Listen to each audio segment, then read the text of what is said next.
look how badly this is ovaled. I don't know if you can see that. The distance, my hand, that's the distance of my hand. That's how small it is.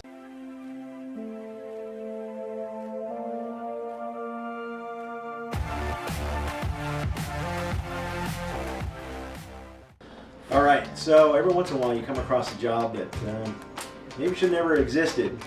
This is something we don't do.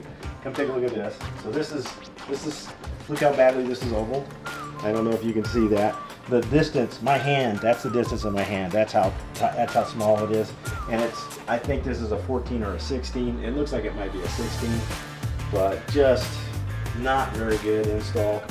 We're gonna clean this all up. I'll show you a picture of it afterwards.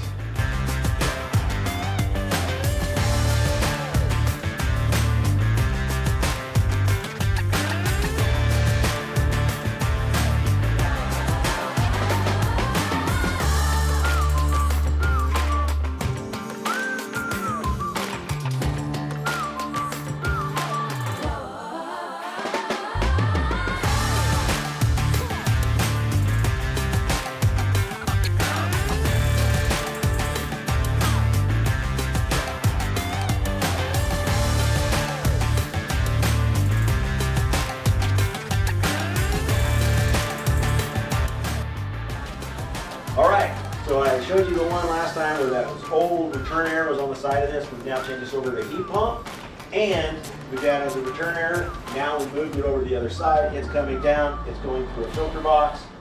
We're going to put a 2-inch filter in here from the Slady, so it should have nice filtration. We had to build this box for the return air chamber on it. We're not using this old wood box as the chamber. We don't do that anymore. This is all sealed.